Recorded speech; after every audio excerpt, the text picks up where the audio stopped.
2.55. Fill in the gaps for the following table. So first is the symbol, 59, cobalt, positive 3.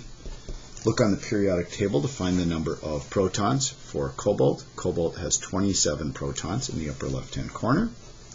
The number of neutrons would be determined by taking the mass number, 59, minus the number of protons, because remember the protons plus the neutrons equals the mass number. And so we'd end up with 32 in here for that. Next is the number of electrons. The number of electrons would match the number of protons, except there's a positive 3 charge right here, which means that it has 3 less electrons, because minus and minus 1 gives you a positive charge, and electrons are negative. So this would have 24 electrons, and the net charge would be positive 3, because there's a plus 3 in the upper right-hand corner right here. The next one has 34 and 46 for the protons and the neutrons. Look up what element has 34 protons. 34 protons is right here. It's the element selenium, so you put Se up here. You can see that 34 plus 46 is going to give you the mass number that you'll put up in the upper left-hand corner, and 34 plus 46 is 80. Let's see, it gives us that there are 36 electrons in this, which means that there are 2 more electrons than protons, which means it has a minus 2 charge, so you put a minus 2 in the upper right-hand corner here.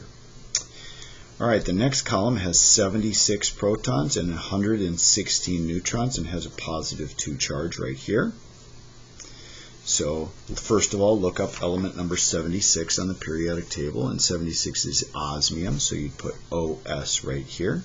116 is the mass number, so it'd go up in the upper left-hand corner, and the net charge, positive 2, would go in the upper right-hand corner up here.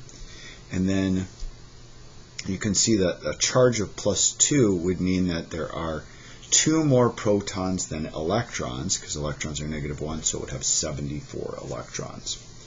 The last one, protons are 80, the neutrons are 120, and the electrons are 78. So notice we have 2 less electrons here than protons, which means it's going to end up having a positive 2 charge, whatever it is. 80 is the element, I believe, mercury, so we'll write the symbol Hg up here, and then add the neutrons plus the protons, and that gives you 200, so put the number 200 in the upper right-hand corner here, and our net charge is positive 2.